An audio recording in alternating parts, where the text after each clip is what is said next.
నమస్తే, welcome to legend TV. ప్రస్తుతం మనం ఇందిరా పార్క్ దగ్గర ధర్నా చౌక్ దగ్గర ఉన్నాం. ఇక్కడ టీచర్లందరూ కూడా చదువు చెప్పాల్సిన టీచర్లందరూ కూడా ధర్నాకు దిగిన పరిస్థితి. దాదాపు 20 రోజులుగా వీళ్ళు ధర్నా చేస్తూ ఉన్నారు. అసలు కనీసం ప్రభుత్వం నుంచి కూడా ఎట్లాంటి స్పందన రాకపోగా ఈరోజు ధర్నా చౌక్ ద్వారా వాళ్ళు చెప్పదలుచుకున్నారు. కానీ మరి మాట్లాడదాం, అసలు ఇష్యూస్ ఏంటి, అసలు ఏం జరిగిందండి అమ్మ, ఏంటి ప్రధానంగా ఏం జరుగుతూ ఉంది, ఏం ఇష్యూస్ జరుగుతున్నాయి? మీరు అందరూ చదువు చెప్పాల్సిన టీచర్లు ఈరోజు ధర్నా చౌక్లో ధర్నా చేయాల్సిన పరిస్థితి ఏంటమ్మా? సార్, మేము ఎస్ఎస్ఏ సంస్థలో కేజీబీ ఉపాధ్యాయులం సార్. మేము 20 ఏళ్ల నుంచి దీంట్లో చేస్తున్నాం సార్. మేము యాక్చువల్గా ఇక్కడ రోస్టరు, తర్వాత రిజర్వేషన్, తర్వాత అంటే ఒక రిటర్న్ ఎగ్జామ్ ద్వారా నోటిఫికేషన్ రిటర్న్ ఎగ్జామ్ ద్వారా వచ్చాం సార్. మాకేంటంటే మమ్మల్ని రెగ్యులరైజ్ చేయమని, అసలు రోస్టర్ రిజర్వేషన్ లేని వాళ్ళనే రెగ్యులరైజ్ చేసినప్పుడు, ఎగ్జామ్ లేని వాళ్ళని రిజర్వేజ్ చేసినప్పుడు మేము ఎగ్జామ్ రాసి వచ్చి రోస్టర్ రిజర్వేషన్ అన్ని పాయింట్స్ ద్వారా వచ్చినాం కాబట్టి మమ్మల్ని రెగ్యులరైజ్ చేయమని అడుగుతున్నాం సార్. యాక్చువల్లీ ఇది అడగడం కూడా ఏంటంటే మాకు ఎలక్షన్స్కి ముందు సార్ సీఎం సార్ గారు వరంగల్లో మా దగ్గరికి శిబిరానికి అప్పుడు కూడా మా వాళ్ళు ఎస్ఎస్ఏ వాళ్ళు ఏంటంటే ధర్నా చేశారు మమ్మల్ని రెగ్యులరైజ్ చేయమని. ఆ శిబిరానికి ఆ ప్రభుత్వం ఉన్నప్పుడు ఆ ప్రభుత్వం చెప్పింది చేయలేకపోయింది సార్. అలా ఉన్నప్పుడు మేము అప్పుడు వాళ్ళ కాపునిగా మేము ధర్నా చేస్తున్నప్పుడు మా శిబిరానికి వచ్చి రేవంత్ రెడ్డి సార్ ఏమన్నారంటే, ఈ ప్రభుత్వం మిమ్మల్ని ఎందుకు చేయట్లేదు, మా ప్రభుత్వం వస్తే మీ సమస్యలను మేము ఛాయ్ తాగి వచ్చేంత లోపల మిమ్మల్ని మా దర్బార్కి పిలిచి మీ సమస్యలను పరిష్కరిస్తాము, మిమ్మల్ని రెగ్యులైజ్ చేస్తామని చెప్పారు సార్. అలా చేయలేదు సార్. మేము అడిగాం సార్, మీరు పిలవలేదు. చూసాం సార్, చాలా మంత్రులకు వినతి పత్రాలు ఇచ్చాము. అప్పుడు చెప్పారు కదా సార్, మాకు చెప్పాం సార్. చెప్పిన తర్వాత మాకు అంతవరకు ఏవి రెస్పాన్స్ రాలేదు సార్. తర్వాత మాకు 1 year వరకు కూడా చూసాం సార్. 1 year వరకు చూసి తర్వాత వాళ్ళకు మీరు మా దానికి స్పందించట్లేదు కాబట్టి మీకు అంటే మేము ఇక్కడ నుంచి సమ్మె చేస్తామని ఒక నోటిఫికేషన్ ఇచ్చాం సార్. వాళ్ళకి నోటీస్ ఇచ్చాం సార్.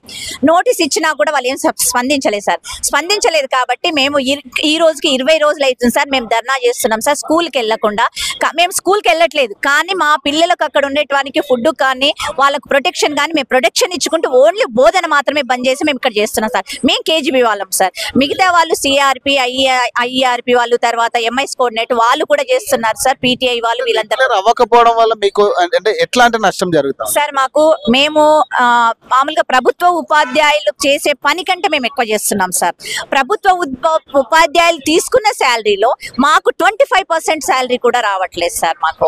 ఇంకోటి మేము నైట్ డ్యూటీలు, హాలిడే డ్యూటీలు, తర్వాత పిల్లలకి ఏమన్నా అయితే నైట్ డ్యూటీ చేస్తున్నప్పుడు పిల్లలకి ఏమన్నా అయితే కూడా బాధ్యత మాదే సార్. మాకు ఏదైనా కూడా మళ్ళీ ధర్నాలు చేసి పిల్లల పేరెంట్స్ వచ్చి ధర్నా చేస్తే అప్పుడు ఫేస్ చేయాల్సింది మేమే సార్. ఇలాంటివన్నీ ఫేస్ చేసుకుంటా కూడా మేము 20-25 వేలతోటి మేము శాలరీస్ తోటి చేస్తున్నాం సార్. జీవన 7,800 నుంచి ఇప్పుడు 32,000 వరకు సార్ మా వాళ్ళ శాలరీ. నేను కంప్యూటర్ ఇన్స్ట్రక్టర్ సార్, నేను దాంట్లో వర్క్ చేస్తాను కేజీబీవీలో. సో మాకు 7,800 సార్ మా శాలరీ.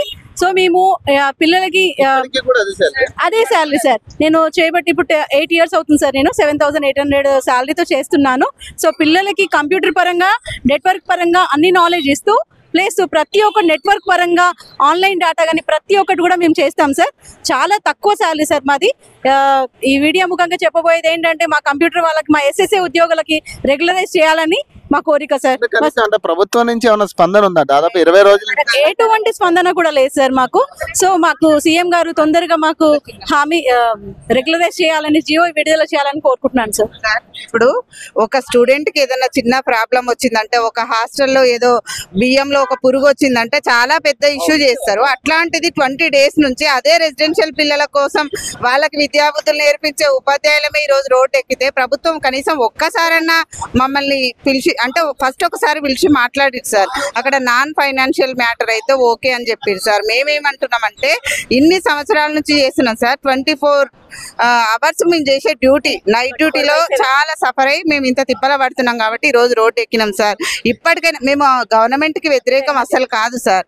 ఎందుకంటే గవర్నమెంట్ ఇప్పుడు ఎవరు రేవంత్ రెడ్డి సార్ గారు మనకి ఇచ్చినటువంటి హామీ పర్పస్ లోనే మేము ఈ రోజు ఈ దీక్ష చేస్తున్నాం. ఇప్పుడు ఆయన హామీలు ఇచ్చారు కదా మీకు ముందే ఎలక్షన్ ఎలక్షన్ ముందు, మరి ఆ తర్వాత మరి నిర్వర్తించాలి కదా దానికి సంబంధించి, మరి ఎందుకు దాన్ని? మేము వెళ్ళి కలిసినాం సార్, 1 month లో కలిస్తే ఇంకా టైం ఉంది, బడ్జెట్ లేదని చెప్తున్నారు సార్. మేమేమంటున్నాం సార్, బడ్జెట్ లేదంటున్నారు, ఓకే ఇంకో 6 months అయినా మేము వెయిట్ చేస్తాం, బట్ జీవో లాగా రిలీజ్ చేసి మేము గవర్నమెంట్ ని అర్థం చేసుకుంటాం సార్. ఇంకొకటి ఏంటంటే గవర్నమెంట్ కి ఓటేసి గెలిపించుకున్నాం కదా సార్, అప్పుడు 10 years లాస్ అయినాం, ఇప్పుడు ఇక అవుతుందని చెప్పేసి సబితా మేడం విద్యాశాఖ మంత్రి ఉండి మమ్మల్ని చాలా మభ్యపెట్టారు సార్. కనీసం ఇప్పుడన్నా అవుతుందనే నమ్మకంతో ఉన్నాయి. ఇప్పటికైనా సీఎం సార్ ఒకసారి స్పందించి మాకు అమ్మ బడ్జెట్ లేదు, ఇప్పుడు మీరు తీసుకున్న జీతానికే బేసిక్ ఇస్తాను చెప్పమనండి సార్. ఇంకొకటి సార్, బడ్జెట్ మా వరకు వస్తేనే 20,000 మంది వరకే బడ్జెట్ లేదా సార్, మిగతా ఎన్నో పనులు చేస్తున్నారు కదా సార్. ఇప్పుడు అది ఒకటి ఆడవాళ్ళమనే ఇంత చులకన మేము ఇంత చేస్తున్నాం సార్, 20 రోజుల నుంచి చేస్తున్నాము. లేడీస్ అందరు కూడా పిల్లల్ని వాళ్ళని వదిలిపెట్టి వచ్చి టెంట్లు ఉండి చేస్తున్నాం సార్. ప్రభుత్వానికి ఎందుకు కనిపించట్లేదో అర్థం కావట్లేదు సార్. మేము ప్రభుత్వానికి వ్యతిరేకంగా చేయట్లేదు సార్, ప్రభుత్వానికి మా ప్రాబ్లం చెప్పుకోవడానికి మాత్రమే. 20 రోజుల నుంచి మొత్తం మీరు అన్ని వదిలేసి ఇక్కడికి వచ్చి కొట్లాడుతా ఉన్నారు, కానీ దీనికి సంబంధించి మంత్రి అయినా, కనీసం మీ మంత్రులైనా ఎవరైనా రియాక్ట్ అయ్యారు? ఏ మంత్రి మా దగ్గరకు వచ్చి లేరు కదా సార్, విద్యాశాఖ మంత్రి తనే ఉన్నాడు. ప్రతి వాళ్ళని కలుస్తున్నాం, ప్రతి మంత్రిని కలుస్తున్నాం. ఇదేంటి విద్యాశాఖ సార్ దగ్గర ఉంది, మాకు మీరు అక్కడ వెళ్ళి కలవండి, మేము చెప్తాం. ప్రతి ఒక్కరు మంచిగానే స్పందిస్తున్నారు, మేము చెప్తాం. ఇదే అయిపోయింది సార్. మీ సమస్య మా దృష్టిలో ఉంది, మేము సీఎం దృష్టికి తీసుకెళ్తాం, అంతే సార్. వాళ్ళు చెప్పేది ఇదే సార్, మీ సమస్య అంతా మాకు తెలుసు, మేము దృష్టికి తీసుకెళ్తాం, అంతేగాని దాన్ని మీరు చేయాల్సింది సీఎం గారు. ఎందుకంటే సీఎం దగ్గర ఉంది ఇది, మన విద్యాశాఖ అనేది సీఎం దగ్గర, తను చేయాల్సింది తను, కాబట్టి మేము తన దృష్టికి తీసుకెళ్తాం, అంతే. అదే చెప్తున్నారు. చెప్పండి. నా పేరు విజయలక్ష్మి అండి. నేను ఖమ్మం జిల్లాలో సమగ్ర శిక్ష కేజీబీవీ ఎంప్లాయీగా గత 13 ఏళ్ళ నుంచి పనిచేస్తున్నాను. అయితే ఇప్పుడు మేము ఏంటి అంటే, ఇన్ని రోజులు ఎవరు పిలిచినా, ఏ ఉపాధ్యాయ సంఘం పిలిచి ధర్నాలకు రమ్మంటే వెళ్ళాము, మా హక్కుల సాధన కోసం చేశాము. ఇప్పుడు సంఘాలకు అతీతంగా మాకు ఏ ఉపాధ్యాయ సంఘము లేకుండా సమగ్ర శిక్ష లో పనిచేసేటువంటి 19,300 మంది ఈ రోజు కడుపు గాలి రోడ్డు మీద కచ్చి కూర్చున్నాం. ఏ ఉపాధ్యాయ సంఘము, ఏ రాజకీయ సంఘం ప్రోద్బలంతోనో వాళ్ళు మమ్మల్ని వెనకుండి నడిపించట్లేదు. మా కడుపులు గాలి మేము బయటకు వచ్చినాం. మా సమగ్ర శిక్షలో లీస్ట్ శాలరీ 3,250 రూపాయలు. ఆ జీతంతో ఆ కుటుంబం ఏ తీరుగా బతుకుతారండి? 3,200 రూపాయలు ఈ రోజు ఒక పాల బిల్లు ఖర్చు లేదా ఒక బియ్యం ఖర్చు అవుతుంది. మరి కుటుంబాన్ని ఆ జీతంతో ఏ తీరుగా పోషించుకుంటారు? అది చాలా లీస్ట్. ఇప్పుడు ఈ ప్రభుత్వం కూడా ప్రజా దర్బార్ అనే రకరకాల అంశాలు పెట్టారు కదా, మీరు అర్జీ పెట్టారు అందులో? సార్, మాకు గత ప్రభుత్వం హామీ ఇచ్చింది. సరే, గత ప్రభుత్వం చేస్తారు, ఎందుకంటే మనం కొట్లాడి తెచ్చుకున్నాము. ఆయన కూడా మన సపోర్ట్ తోటే వెళ్ళారు కాబట్టి మమ్మల్ని ఏదో రెగ్యులర్ చేస్తారని మేము అనుకున్నాం, చెయ్యలేదు. అందుకని లాస్ట్ టైం ఎలక్షన్ టైంలో మా సమగ్ర శిక్ష ఉద్యోగులందరూ కూడా సమ్మెబాట పట్టారు. అప్పుడు రేవంత్ రెడ్డి గారు హామీ ఇచ్చారు. సరే, సార్ హామీ ఇచ్చారు. సార్ కూడా మన లాంటి ఒక సామాన్య కుటుంబం నుంచి వచ్చిన వ్యక్తే, మన సమస్యలు తెలుసు, ఆయన చేస్తారన్న ఉద్దేశంతో మేము సార్ ప్రభుత్వం వచ్చిన తర్వాత కూడా 1 నెల రోజుల తర్వాత మా సమగ్ర శిక్షా సంఘం తరపున మేము రిప్రజెంటేషన్ ఇవ్వడం జరిగింది. డైరెక్ట్ గా రేవంత్ గారిని కలవడం జరిగింది. ఒక ఎమ్మెల్యే మీడియేటర్ ద్వారా సార్ ఎమ్మెల్యే ద్వారా వెళ్ళడం జరిగింది. సార్ రిప్రజెంటేషన్ తీసుకున్నారు, కానీ దాని మీద ఏ సానుకూలంగా మాకు స్పందన ఇవ్వలేదు. అలా 1 కాదు 2 కాదు 4 సార్లు రేవంత్ అన్న గారిని కలిసాం. సరే, అయిపోయింది. రేవంత్ అన్న గారు స్పందించలేదని చెప్పేసి అన్ని జిల్లాలో ఉన్నటువంటి ఎమ్మెల్యేలు ఎంపీలకు కూడా రిప్రజెంటేషన్లు ఇచ్చాము. ప్రజా దర్బార్కి వెళ్ళాము. వారి ఇంటి ముంగట కూడా మా కేజీబీవీ ఉద్యోగులు కూర్చుంటే తెల్లవారుజామున 4 గంటలకి వాళ్ళందరినీ కూడా అక్కడ నుంచి పంపించేసే చర్యలు చేశారు. కానీ గతంలో మీ దగ్గరకు వచ్చి మాట్లాడినప్పుడు మరి ఇప్పుడు కూడా మిమ్మల్ని స్వాగతించాలి కదా ఖచ్చితంగా, మీ సమస్య తెలుసు. మేము అదే అంటున్నాం సార్. మేము ఏం చెప్తున్నాము అంటే, మీరు ప్రభుత్వంలో లేనప్పుడు, ప్రతిపక్షంలో ఉన్నప్పుడు మా సమస్యల పట్ల సంపూర్ణ అవగాహన ఉంది. ఇప్పుడు మీరు ప్రభుత్వ పాలకులు అయిన తర్వాత మా సమస్య మీకు కనిపించట్లేదా అని అడుగుతున్నాం. అంటే మీరు ప్రభుత్వంలోకి రావడానికి కోసం మా అందరికి మాటలు ఇస్తున్నారా సార్?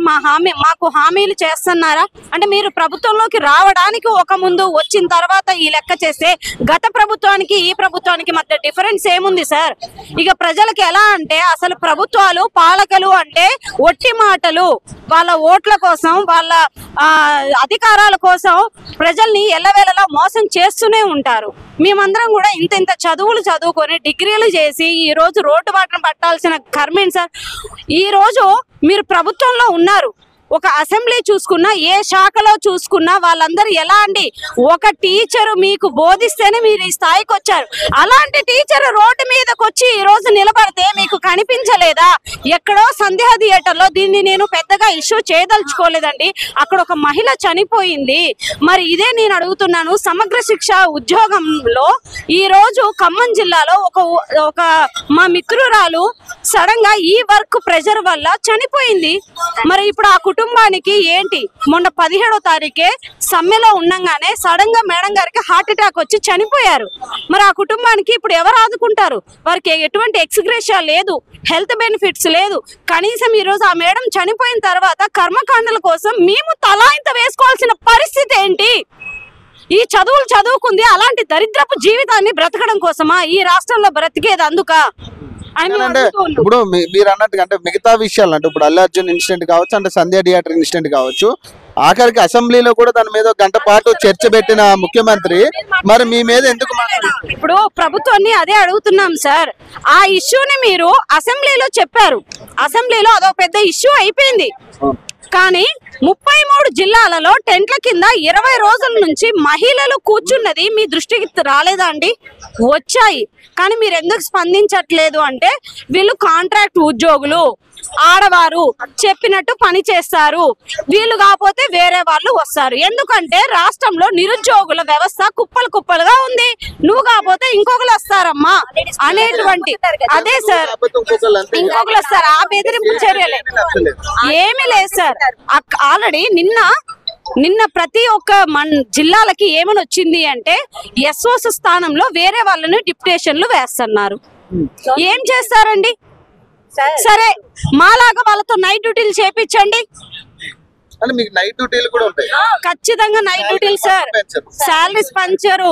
ఈ రోజు ఉదయం మేము ఇంటిని వదిలి, మా పిల్లల్ని వదిలి, భర్తల్ని వదిలి, అంతా వదిలి ఈ రోజు ఉద్యోగానికి 9 స్కూల్ కి చేరుకుంటే మరుసటి రోజు సాయంత్రం అవుతుందండి. మరి అప్పటి వరకు మాకు ఇంట్లో ఆడపిల్లలు ఉంటారు, మరి వాళ్ళకు భద్రత ఏదండి? మేము మా పిల్లల్ని చూసుకోవాలి కదా. అలాంటి పరిస్థితుల్లో కూడా మేము ప్రభుత్వాలు ఏవైతే ఏర్పాటు చేశాయో ఆ పాఠశాలలో మేమంతా నిబద్ధతగా పని చేస్తున్నప్పుడు మరి మా గురించి పట్టించుకోవాలి కదండి. మేము ఏ తీరుగా అయితే పిల్లల గురించి పట్టించుకొని మా కన్నబిడ్డల్లాగా చూసుకుంటున్నామో ప్రభుత్వం కూడా మమ్మల్ని కన్నబిడ్డల్లా భావించి మా సమస్యలను పరిష్కరించాలి అనేటువంటిది మేము విన్నవించుకుంటాం. ఈ రోజైనా రెస్పాన్స్ వస్తుంది అంటారు రేవంత్ రెడ్డి దగ్గర నుంచో, లేకపోతే కనీసం వాళ్ళ గవర్నమెంట్ తరఫున ఎవరొకరి దగ్గర నుంచి లీడర్? అంటే మాకు ఏంటంటే మేము ఇప్పటికీ 2 సార్లు చర్చలకు పిలిచారండి. ఈ 20 రోజుల్లో మాకు 2 సార్లు చర్చలకు పిలిచారు. ఒకసారి ఏంటంటే మా ఎస్పీడీ అధికారులు పిలిచి ఆర్థికేతర అంశాలను అయితే మేము పరిశీలిస్తామని చెప్పారు. కానీ మేమేమంటున్నామంటే ఆర్థికేతర అంశాలు కాదండి, మాకు ఉద్యోగ భద్రత కావాలి. మేము ఇవాళ 15 ఏళ్ల పైనుంచి పనిచేస్తున్నాం, ఇంకో 15 ఏళ్ళు అయితే మాకు రిటైర్మెంట్లు కూడా వస్తుంది. ఆఖరికి ఈ వ్యవస్థలో పని చేయబట్టి మాకు అతి చిన్న వయసులోనే మేము రోగాల బారిన పడ్డాం. ఈ రోజు ఏమైనా ప్రైవేట్ హాస్పిటల్ పోవాలన్నా ఒక 20,000, మా జీతం 20,000. మేము నెలంతా ఖర్చు పని చేస్తే ఒక రోజు హాస్పిటల్ బిల్ అండి అది. మరి మేము ఎలా కుటుంబాన్ని పోషించుకుంటాము? ఏ విధంగా మా పిల్లల్ని మేము పోషించుకుంటాము? అందుకోసమే మాకేందంటే ఉద్యోగ భద్రత కల్పించాలి.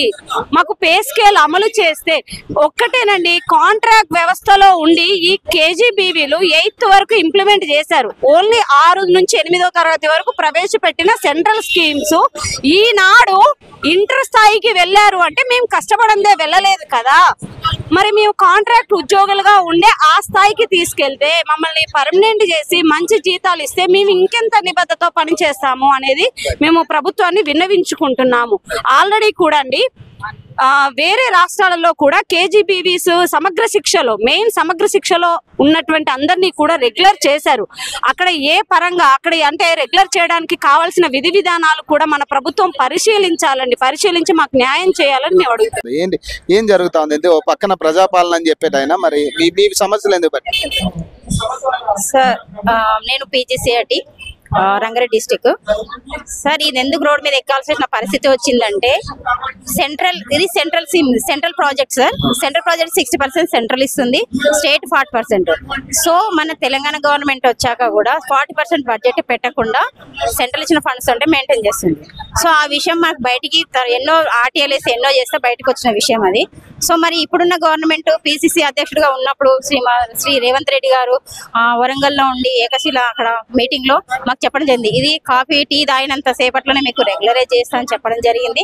మరి ఆ విషయంలోనే మేమందరం కూడా ఆయన కూడా ఉద్యమాలు ఎన్నో చేసి ఈ స్థాయికి రావడం జరిగింది. సో ఆయన ఇచ్చిన ఆ మాట వల్లనే మాలో ఒక ధైర్యం అనేది నింపడం జరిగింది ఆయన్ని. సో మేము లాస్ట్ మంత్ కూడా ఎస్ఎస్ఏ ఉద్యోగులు 2-3 వెంగ్లవాళ్ళు చేయడం జరిగింది. చేసినప్పుడు కూడా ఎలాంటి స్పందన లేదు. మరి ఇలా ప్రజాపాలనే అన్నాడు. సో ఇప్పుడు మా అందరి ఒక ఆకలి పోరాటం, ఇది ఒక ఆవేదన పోరాటం. అది ఏ ప్రభుత్వాన్ని మేము వ్యతిరేకం చేయట్లేదు. రేవంత్ అన్న గారికి చెప్తాం, ఇదే విషయం మేము గుర్తు చేస్తున్నాము. ఏ ప్రభుత్వం వ్యతిరేకం కాదు, కానీ ఉన్న బడ్జెట్ అయినా సరే 40% కూడా మీరు కలిపి 60% పెడితే మాకు కూడా కొంచెం ఉంటుంది. ఎలాంటి ఫెసిలిటీస్ లేవు దీంట్లో. టీ తాగినంత సేపు అన్న ఆయన మరి సంవత్సరం కావస్తా ఉంది కదా, మరి ఇప్పటికి మాట్లాడేదా? టీ తాగినంత సేపు అన్నాడు, సంవత్సరం కూడా దాటింది. ఒక 100 రోజులు అన్నాడు, 100 రోజులు దాటింది. ప్రజాపాలన కూడా విజయోత్సవాలు జరిగినాయి. అయినా కూడా టీ గుర్తుకొస్తుందా లేదా మాకు ఆ విషయం తెలియదు. మరి మేము గుర్తుకొస్తున్నామా లేదా తెలియదు మాట. సో ఆ విషయం మరి ఇప్పుడు అందుకే గుర్తు చేద్దామని మేమందరం బయటికి రోడ్డు మీదకి రావడం. కూడా మీ సమస్య గురించి మాట్లాడిన టైం కూడా లేదు కదా. ఆయన దాదాపు గంట సేపు సంధ్యా థియేటర్ ఇష్యూలో ఏం జరిగిందనే మీద సీఎం రేవంత్ రెడ్డి గారు మాట్లాడారు. కానీ మరి ఇంతమంది రోడ్లు ఎక్కి కొట్లాడుతున్న పరిస్థితి కానీ, గురుకుల విద్యార్థుల పరిస్థితి కానీ ఎక్కడ కూడా మాట్లాడిన పరిస్థితి కదా. మరి ఆయన ఇవ్వాలి సార్. విద్యా వ్యవస్థనే సీఎం చేతిలో ఉంది. ఇప్పుడు నిర్ణయం తీసుకోవాల్సింది కూడా సీఎం గారే. ఇప్పుడు ఏ మినిస్టర్స్, ఏ కేబినెట్ మినిస్టర్ కావచ్చు, ఏ ఎమ్మెల్యేని కలిసినా మేము పాలక పక్షం కావచ్చు, ప్రతిపక్షాలు ఎక్కని కడపలేదు, తొక్కని వాళ్ళ గడపలేవు సార్. అందరి దగ్గరికి మేము ఇచ్చిన విన్నపాలు ఇచ్చినాము, మాట్లాడినాము, ఎన్ని చేసినాం. చేస్తే సీఎం దృష్టికి తీసుకెళ్తాం, సీఎం గారి దృష్టికి తీసుకెళ్తామని చెప్తున్నారు. కానీ మళ్ళీ అసెంబ్లీ సమావేశాల్లో కూడా కొంతమంది ప్రశ్నోత్తరాల సమయంలో క్వశ్చన్ చేయడం జరిగింది, అడగడం జరిగింది, చేస్తామని చెప్తున్నారు. కానీ సీఎం గారు మాత్రం ఏ విధంగా అయినా ఏదైనా స్పందించట్లేదు. మాట్లాడాలి. మరి ఇది ప్రజాపాలన అన్నాడు కాబట్టి ప్రజలమే మేమంతా రోడ్డు మీదకి వచ్చి కూర్చున్నామంటే 20,000 మంది రోడ్డు మీదకి వచ్చినామంటే మరి ఈ విషయంలో స్పందించాలైనా. అది ఎందుకు స్పందించట్లేదని మేము అదే క్వశ్చన్ చేస్తున్నాం. ఎందుకు మేము తెలంగాణ ప్రజలం కాదా? మేము కూడా విలేజ్ చిన్న సార్ బలహీన వర్గాలు, బడుగు బలహీన వర్గాలు, ఎస్సీ ఎస్టీలు, అర్ఫన్స్, సెమీ అర్ఫన్స్ సార్ ముందు ప్రిఫరెన్స్ ఇచ్చేది. ఇక్కడ కేజీబీలలో కావచ్చు ముందు వాళ్ళకి ఇస్తాం ప్రిఫరెన్స్. తల్లిదండ్రులు లేని పిల్లలకు మేము ఎడ్యుకేషన్ ఇచ్చేది. ఆశ్రమంలో గురుకుల పిల్లలు ఉంటారు, హోములలో పిల్లలు తల్లిదండ్రులు పూర్తి ఇలాంటి వాళ్ళకి తెలుసా? మేమే తల్లిదండ్రులు, మేమైతాం అక్కడ గురువుల, మేమే తల్లిదండ్రులు, మేమే వాళ్ళ ఫుడ్ తిన్నారా లేదా కూడా ప్రతి విషయం మా రెస్పాన్సే ఉంటుంది. మళ్ళీ ఒక్కొక్క రోజు 30 hours మన డ్యూటీ ఉంటుంది మాకి. కానీ ఒక అడ్డం మీద కూలీలాగా వాడుకోవడమే జరుగుతుంది ఇందులో. కానీ ఎలాంటి అవకాశాలు లేవు దీంట్లో. ఒక గ్రాడ్యుయేట్ లేదు, ఎక్స్గ్రేజ్ లేవు, పిఎఫ్ లేదు, ఒక సిఎల్స్ లేవు. ఎక్కువగా నెలకు ఒక లీవ్ మాత్రమే ఉంటుంది అంతే తప్ప ఇంకా మాకు ఇలాంటి అవకాశాలు. రోజు కూలికి ఎట్లా పోతారో ఆ విధంగా మేము కూలి తీసుకుంటుంటే భావిస్తున్నాము. మా ఒక ఆకలి పోరాటం ఇది. ప్రభుత్వానికి మేము ఒకటే విన్నపం చేస్తాం, ఇది మా ఆకలి పోరాటం, ఆవేదన పోరాటంగా మీరు గుర్తించాలి. ప్రభుత్వం దిగి రావాలి, మాతో చర్చలు జరపాలని మేమందరం కూడా కేజీబీ ఎస్ఎస్ఏ తరఫున మేమందరం కూడా కోరుకోవడం జరుగుతుంది. ఈ విధంగా మీరు ఇట్లాగే మంకుపట్టు పట్టితే మాత్రం మేము ఇంకా మీరు మాకు ఏమంటారు రిమూవల్ తీసేస్తాము, టర్మినేషన్ ఇస్తామని బెదిరించినా మేము తగ్గేది లేదని కూడా మేము భావిస్తున్నాము, తగ్గేది లేదని కూడా మేము అది ఏమంటారు ప్రభుత్వానికి గుర్తు చేస్తున్నాము. ఈ విషయంలో మీరు ఎంత తొందరగా స్పందిస్తే అంత మంచిది అని కూడా మేము గుర్తు చేస్తున్నాం. చెప్పండి మీరు అడుగుతున్నారు కదా సార్, ఇంతగానో స్పందించట్లేదు. అది ఎవరు స్పందించాలి సార్? సీఎం సార్ స్పందించాలి. మేము ఇంతమంది ప్రశ్నిస్తున్నాం.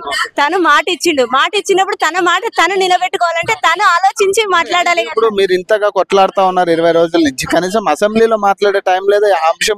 ఆ విషయం ఎవరు ఆలోచించాలి సార్? సీఎం సార్ ఆలోచించాలి. కానీ సీఎం సార్ దాని గురించి అంటే తను వింటున్నాడు, వదిలేస్తున్నాడు. కాబట్టి చెప్పండి అన్న, మీరు సంరక్షణ ఉద్యోగం. నేను కూడా సిఆర్పీ విధంగా నడుస్తున్నా. నా పేరు నరేష్, నేను హన్మకొండ, నేను సిఆర్పీ సంఘం రాష్ట్ర కార్యదర్శి పనిచేస్తున్నా. అన్న సమగ్ర శిక్షలో 19,325 మంది ఉద్యోగులు పనిచేస్తున్నారు. ఇందులో డిఓ ఆఫీస్ లో డాటా ఎంట్రీ ఆపరేటర్లు, ఏపీఓలు, టెక్నికల్ అసిస్టెంట్లు, మెసెంజర్ పనిచేస్తున్నారు. అదే మండల స్థాయిలో ఎంఐఎస్ కోఆర్డినేటర్లు, డాటా ఎంట్రీ ఆపరేటర్లు, అదేవిధంగా మెసెంజర్ పనిచేస్తున్నారు. మన భవిత సెంటర్ లో ఐఆర్పీ పనిచేస్తున్నారు. కాంప్లెక్స్ స్థాయిలో సిఆర్పీ పనిచేస్తున్నారు. స్కూల్ స్థాయిలో పార్ట్ టైం ఇన్స్ట్రక్టర్లు పనిచేస్తున్నారు. కేజీబీలో సిబ్బంది మరియు నాన్ సిబ్బంది పనిచేస్తున్నారు. యూఆర్ఎస్ లో సిబ్బంది మరియు నాన్ సిబ్బంది. మొత్తం 19,325 మంది పనిచేస్తున్నారన్న. గత 15 సంవత్సరాలుగా వెట్టి చాకిరి మనం నిజాం పీరియడ్ లో విన్నాం. వెట్టి చాకిరి మీరు ఉస్మానియా అలీ కాలేజ్ టైంలో మనం వెట్టి చాకిరి గురించి విన్నాం. ఆ వెట్టి చాకిరి కంటే హీనంగా ఇప్పుడు ఆధునిక ఈ తెలంగాణలో ఉంది. ఇప్పుడు ఈ ముఖ్యమంత్రి రేవంత్ రెడ్డి గారు మాకు ఈ 13 సంవత్సరాలు మేము చేస్తున్నప్పుడు గత సంవత్సరం డిసెంబర్ 13న హన్మకొండ ఏకశిల దగ్గర సమ్మె చేసిన సందర్భంలో ప్రతిపక్ష హోదాలో టీపీసీసీ అధ్యక్షుడిగా ఆ సభకు రావడం జరిగింది. ఆ సమ్మెలో ఏం చెప్పిండంటే మీ విషయాల మీద సంపూర్ణ అవగాహన ఉంది, మీ సమగ్ర శిక్ష ఉద్యోగుల మీద సంపూర్ణ అవగాహన ఉంది, మీ సమస్య చాలా చిన్న సమస్య, టీ తాగేంత లోపు మీ సమస్య పరిష్కరిస్తా, నాకు మాత్రం 1 గంట సమయం కేటాయించండి, ఈ నెల రోజులు మీరు కష్టపడండి, నన్ను గెలిపియండి, నన్ను గెలిపిస్తే గెలిచిన నెల రోజులనే సచివాలయం పిలిపించి దర్బార్లకు కూర్చుని మిమ్మల్ని మీ సమస్య పరిష్కరిస్తా, మీరు టీ దాగి రమ్మంట, మీరు టీ దాగే చేతిలోపే మీకు జీవో తెప్పిస్తా అని చెప్పిన గౌరవ ముఖ్యమంత్రి ఏమో కదా మరి గెలిపించారు కదా. మరి ఇప్పటికి గెలిచిన నెల రోజులనే మేము పోయినాం, డైరీ ఓపెన్ చేసినాం, అప్పుడు మేము గుర్తు చేసినాం, ఇప్పుడు బడ్జెట్ లేదు చేద్దాం అన్నాడు. ఇట్లా మధ్య మంత్రులు కలుస్తున్నాం, ఎమ్మెల్యే కలుస్తున్నాం, వాళ్ళు కూడా సీఎం తీసుకెళ్తారు వాళ్ళు అంటారు. ఇప్పటికీ 11 నెలలు అయిపోయింది, 12 నెలలు వస్తుంది. మొన్న కూడా రీసెంట్లీ మేము కలిస్తే సమ్మె నోటీస్ ఇవ్వబోతున్నామని అధికారులు చెప్పినాం. సమ్మె పోండి, ఇప్పుడు మా చేతుల్లో నాన్ బడ్జెట్ విషయాలు మాత్రమే ఉన్నాయి, బడ్జెట్ విషయాలు మా దగ్గర లేవని అధికారులు చెప్పడం జరిగింది. అయితే ఇప్పటికి కూడా ఎందుకు స్పందిస్తున్నారంటే చేద్దామని చిత్తశుద్ధి మాత్రం లేదు. మొన్న మూసి ప్రాజెక్టు గురించి 150,000 కోట్లు కేటాయించుండు. ఇది ఏంటన్నా 300 కోట్లు కాదు మా బడ్జెట్. మేము ఏమంటున్నాం అంటే మా డిమాండ్స్ ఏంటంటే ఉద్యోగ భద్రతకు పే స్కేల్ ఇవ్వమంటాను. ఇప్పుడు సెలవులు మాకు 15 సెలవులు ఉన్నాయి, మామూలు ఉద్యోగులందరికీ 20 సెలవులు ఉంటాయి, 5 సెలవులు ఇవ్వమంటున్నాం. అదేవిధంగా హెల్త్ ఇన్సూరెన్స్ ఇవ్వమంటున్నాం, హెల్త్ ఇన్సూరెన్స్ ఇవ్వమంటున్నాం. అదేవిధంగా ప్రస్తుత సెలవులు పెంచమంటున్నాం. రీఎంగేజ్ ప్రతి సంవత్సరం ఉంటుంది మాకు, రీఎంగేజ్ అనే విషయాన్ని తీసేయమంటాం. రీఎంగేజ్ అంటే ఎవ్రీ ఇయర్ టర్మినేట్ చేస్తారు. ఆ టర్మినేషన్ రీఎంగేజ్ అనేది మొత్తం తీసేయాలనుకుంటున్నాం. ఈ విధంగా మా సమస్యలు చాలా సమస్యలు పెద్ద గొంతాన కోరిక చాలా చిన్న సమస్యలు. ఎందుకంటే ఇప్పుడు ఆయన టీ తాగేంత సేపు కాదన్న సమస్యని మరి దాదాపు సంవత్సరం అయిపోయింది, మళ్ళీ దాదాపు 1 నెల కూడా కావస్తా ఉంది, సంవత్సరం నెల రోజులు అవుతా ఉంది. మరి ఇప్పటికీ కూర్చుని మాట చర్చించే టైం లేదా అన్న? టీ తాగేంత సమస్య అంటే సార్ టీ కప్పులు దొరుకుతున్నాయని నాకు అనిపిస్తుంది. ఖచ్చితంగా టీ కప్పులు మేము పట్టుకపోతే అవసరం, పాలు పట్టుకోవచ్చు సచివాలయం కాదు, ప్రజాపాలన విజయోత్సవ సందర్భంలో మనం చేసుకున్నాడు. ఈ సంవత్సరాల సందర్భంలో విజయోత్సవ సంబరాలు జరుపుకున్నాడు. ఆ విజయ సందర్భంలో ప్రజలంతా సుఖ సంతోషాలతో ఉన్నారు అని విజయోత్సవం జరుపుకున్నారు. ప్రజలంతా సుఖ సంతోషాలు మనం మేమెందుకు రోడ్ల మీదకి వచ్చినాం? ప్రజాప్రభుత్వం అంటారు, ప్రజలకు ఏ చిన్న కష్టం వచ్చినా ముందుంటా అంటాడు. మాకు కష్టం వచ్చింది కదా, మేము కూడా ప్రజల్లో భాగం కదా. కాబట్టి రేవంత్ రెడ్డి గారు మీ లెజెండ్ టీవీ ద్వారా మమ్మల్ని పిలిపించి చర్చలు జరిపి మాకు మా న్యాయమైన డిమాండ్ నెరవేర్చాలని మీ ద్వారా కోరుకుంటున్నాను. ప్రజా దర్బార్ అని పెట్టారు కదా, మరి ప్రజా దర్బార్ లో మీ సమస్యలు ఏమైనా ఉన్నా కూడా చెప్పండి అని దాని ద్వారా కూడా కొన్ని అర్జీలు తీసుకుంటా ఉన్నారు. మరి అక్కడ కూడా ఏం స్పందన లేదా మీకు? మరి ప్రజాభవన్ కూడా మేము మంగళవారం శుక్రవారం ఉంటది. గత 4-5 సార్లు మేము నెలకు 2-3 సార్లు అంత ముందు పోయినాం. మొన్న కూడా రీసెంట్లీ పోయినాం. ఏది సమ్మె నోటీస్ ముందు కూడా ప్రజా దర్బార్ పోయినాం. ప్రజా దర్బార్ ఏ సమస్య వచ్చినా ప్రజా దర్బార్ రమ్మన్నాడు. ఆ దర్బార్ పోయినప్పుడు దివ్య మేడం కలిసాం, ఇన్ఛార్జ్ మేడం. అదే చిన్నారెడ్డి సార్ కలిసాం. చిన్నారెడ్డి సార్ ఏమంటారంటే మీ సమస్య సీఎం పరిస్థితులు ఉన్నది, చూద్దాం అని దాని సమస్య దాటవేసే దూరంగా ఉన్నారు. ఇప్పుడు బడ్జెట్ లేదు చూద్దామని ఆలోచనతో ఉన్నారు. కానీ దానికి చిత్తశుద్ధి ఉంటానా ఖచ్చితంగా చేయవచ్చు. దీన్ని చిన్న సమస్య ఈ రోజైనా వస్తుందా స్పందన? మరి సీఎం నుంచో లేకపోతే మంత్రులైనా ఎవరైనా స్పందిస్తారు? మేము ప్రత్యేకంగా ధన్యవాదాలు తెలుపుకుంటాం టీపీటీఎఫ్ అనే సంఘానికి, తెలంగాణ ప్రాంత టీచర్స్ యూనియన్. మన ఈ సంఘం వాళ్ళు మమ్మల్ని అందరినీ కూడగొట్టి రాష్ట్ర వ్యాప్తంగా ఇక్కడ ధర్నా పిలిపించడానికి ఆ టీపీటీఎఫ్ సంఘానికి ప్రత్యేక ధన్యవాదాలు తెలుపుకున్నాం. ఇప్పటికైనా ప్రభుత్వం ఈ ధర్నా చూసి ఇక్కడికి వచ్చే సమక్ష ఉద్యోగులను చూసి సత్యమైన నిర్ణయం తీసుకొని సాయంత్రం రేప ఈ ఫస్ట్ లోపు మాకు ఒక మంచి శుభార్త వింటారని రేవంత్ రెడ్డి గారి మీద ఇప్పటికీ నమ్మకం ఉన్నది. ఆయన ప్రజాపాలన అంటాను కాబట్టి ఖచ్చితంగా మాకు పిలిపించి మాకు న్యాయం చేస్తున్న ఆశతో మేము ఉన్నాం. Thank you. చెప్పండి అమ్మా, విద్య చెప్పాల్సిన వాళ్ళు మొత్తం ఈ రోజు రోడ్లు ఎక్కి కొట్లాడాల్సిన పరిస్థితి వస్తా ఉంది. ఎందుకు అంటే ఏం సమస్యలు ఉన్నాయి? మేము నా పేరు ఇంద్రకంటి సరిత, హైదరాబాద్ జిల్లా జేఏసీ సమగ్ర శిక్ష ప్రధాన కార్యదర్శిని. ఈ రోజు మేము పాఠశాలలో మరి ఎంఆర్సీ సెంటర్లో అదే విధంగా మేము ఒక క్లస్టర్ స్థాయిలో కానీ మరి భవితా సెంటర్లో కానీ ఉండాల్సిన వాళ్ళం ఈ విధంగా మేము రోడ్డుపైకి ఎక్కినామంటే ఈ ప్రభుత్వాలు గత ప్రభుత్వాలు కావచ్చు, మరి ఇప్పటి ఉన్న ప్రస్తుత ప్రభుత్వాలు కావచ్చు, మేము గత 20 సంవత్సరాలుగా విద్యాశాఖలో భాగమైనటువంటి మరి సమగ్ర శిక్షలో మేము వెట్టి చాకిరికి గురవుతున్నాము. మరి గత ప్రభుత్వాలు కూడా మరి ప్రస్తుతం ఉన్న ప్రభుత్వం కూడా మేము మా మొర అనేది ఆలకించట్లేదు. మేము ఒకటే న్యాయమైన డిమాండ్, హైకోర్టు ఏదైతే సమాన పనికి సమాన వేతనం అన్నదో మేము అదే విధంగా ప్రభుత్వం యొక్క నోటిఫికేషన్ ద్వారా రూల్ ఆఫ్ రిజర్వేషన్ లో మెరిట్ కమ్ రోస్టర్ పాయింట్ లో మరి ఒక ఇంటర్వ్యూ మెథడ్ ద్వారా మేము సమగ్ర శిక్షలో 20 సంవత్సరాల కంటే ముందు మేము ఎన్నుకోబడ్డాము.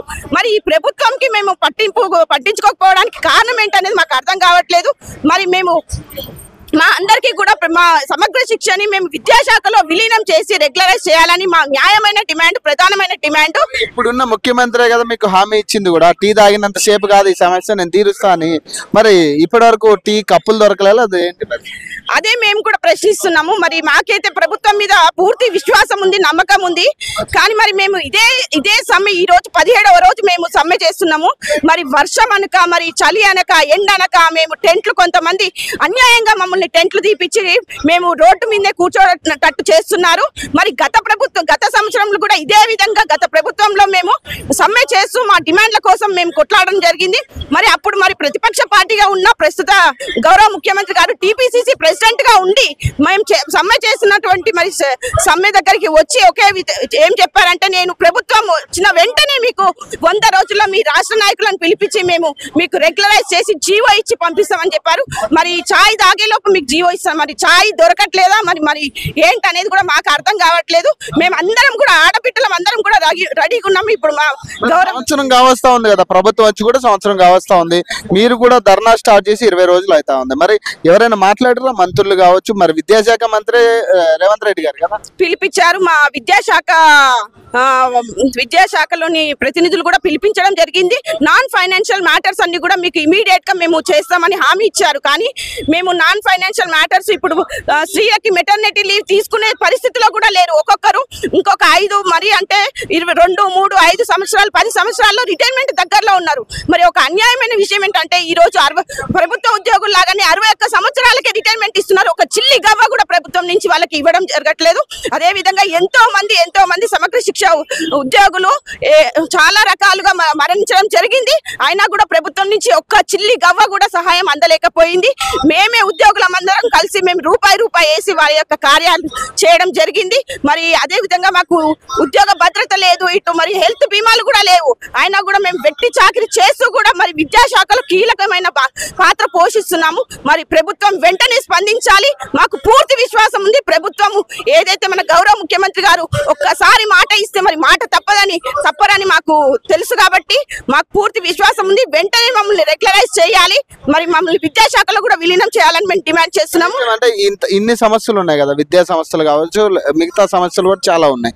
మరి అసెంబ్లీ ముఖంగా మరి ఒక ముఖ్యమంత్రి వేరే విషయాలు మాట్లాడడానికి టైం ఉంది. కానీ మరి దాదాపు 1.5 అవర్ ఒక ఇష్యూ మీద, ఒక అల్లు అర్జున్ ఇష్యూ మీద దాదాపు 1.5 అవర్ మాట్లాడిన ముఖ్యమంత్రి మరి మీ సమస్యల గురించి కనీసం ఒక 10 నిమిషాలు లేదా ఒక పావు గంట కూడా కేటాయించిన పరిస్థితి. మరి ఎట్లా చూస్తారు? మేము అదే చెప్తున్నాము. ఒక రాష్ట్రం కానీ ఒక దేశం కానీ బాగుపడాలంటే ముందుగా విద్యా వ్యవస్థ బాగుపడాలి.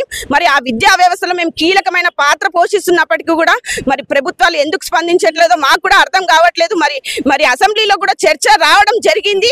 మరి కొంతమంది ఎమ్మెల్యేలు, ఎంపీలు కానీ ఈ విషయం మీద సమగ్ర శిక్ష ఉద్యోగుల మీద చర్చించడం జరిగింది. కానీ ఇప్పటి వరకు ఆ చర్చ అనేది ఒక కొలిక్కి రాలేదు. మాకు ఆశ ఉండే ఈ అసెంబ్లీ అయ్యే లోపు మాకు ఏదో ఒక తీపి కబురు దొరుకుతుందని మేము అందరం కూడా చాలా ఆతృతగా వేచి చూడడం జరిగింది. కానీ అయినా కూడా మాకు ఎటువంటి తీపి కబురు రాలేదు. మాట్లాడే టైం ఉంది కదా ముఖ్యమంత్రి, మరి దాని మీద దాదాపు గంట సేపు మాట్లాడిన వ్యక్తి దాదాపు ఒక 10 నిమిషాలు మీకు కేటాయించే టైం లేదా? అదే ఈ వేదికగా మా వాళ్ళందరూ కూడా అదే ప్రశ్నిస్తున్నారు. మరి ఒక సినిమా హీరోకి ఇచ్చినంత విలువ మరి విద్యా వ్యవస్థలో పనిచేసినటువంటి మాకు ఎందుకు ఇవ్వట్లేరు? మాకు ఎందుకు టైం కేటాయించట్లేరు? మీరు తలుచుకుంటే ఒక 10 నిమిషాల్లో మమ్మల్ని చర్చలకు పిలిచి మా యొక్క ప్రాబ్లమ్ ని సాల్వ్ చేసేంత మీకు ఉన్నప్పటికీ కూడా మరి మమ్మల్ని మేము ఎందుకు గుర్తుకు రావట్లేదని మేము ప్రభుత్వాన్ని ప్రశ్నిస్తున్నాం. ఈ రోజు సినిమా రంగాన్ని చర్చకు పిలిచి మాట్లాడుతా ఉన్నారు, దానికి సంబంధించిన సమస్యలు ఏంటి ఇవన్నీ కూడా. మరి మిమ్మల్ని కూడా అట్లా చర్చకు పిలిచి కూర్చోబెడితే అయితే కదా. అదే కదా మా బాధ. మేము ఈ తెలంగాణ విద్యార్థులనే, తెలంగాణ పిల్లలమే, తెలంగాణనే బాగుపరిచే వ్యవస్థలోనే ఉన్నాము. మేము మా చేతుల్లో కదా ఈ తెలంగాణ ఈ విద్యా వ్యవస్థను బాగుపరిచే వ్యవస్థలో మేము పనిచేస్తున్నా కూడా సీఎం గారు, ప్రభుత్వం ఎందుకు ఈ విద్యా వ్యవస్థను చిన్న చూపు చూస్తున్నారన్నదే అర్థం కాదు. కనీసం ఈ అసెంబ్లీ అయిన తర్వాతనైనా మాకు ఏదన్నా తీపి కబర్ వస్తుందేమో అని అనుకొని ఎదురు చూసాము. కానీ వేరే వ్యవస్థలకు, వేరే దాని డిపార్ట్మెంట్ కి ఇచ్చిన విలువ, ఇచ్చిన సమయం కూడా మాకు ఇవ్వట్లేదు. మా యూనియన్ లీడర్ ను పిలిచి ఇప్పటికైనా సీఎం గారు స్పందించి మాకేదో తీపి కబరు చెప్తారని మేము గత 20 రోజులుగా రోడ్ల మీద కూర్చొని నిరసన తెలుపుతున్నాము. మేమెవరమో కాదు, ఈ తెలంగాణ పిల్లలమే. తెలంగాణ వస్తేనన్నా మా కాంట్రాక్ట్ వ్యవస్థ బతుకులు మారుతాయన్నా అది కనీసం మీపై నమ్మకంతో మేము ఈ ప్రభుత్వాన్ని తెచ్చుకున్నా కూడా మీరు కూడా స్పందించట్లేదు. మా బాధనికి ఎవరికి చెప్పుకోవాలి మేము? ఇంకా ఎట్లా స్పందించాలి మేము? 20 రోజుల నుంచి ఇల్లు అన్ని వదిలి రోడ్ల మీదకి వచ్చి కూర్చున్నా కనిపిస్తలేదు. ఇంకా వేరే ఒక్క రోజులో కలిగే బాధలు మీరు పట్టించుకుంటున్నారు. మేము ఇన్ని సంవత్సరాలుగా తెలంగాణ కాకముందు నుంచి పడుతున్న సమస్యలను మీరు ఎందుకు పరిష్కరించలేకపోతున్నారన్నా? ఇప్పుడైనా మీకంటూ గుర్తించి మా మీద దయ ఉంచి మా సమస్యలు పరిష్కరించాలని కోరుకుంటున్నాము.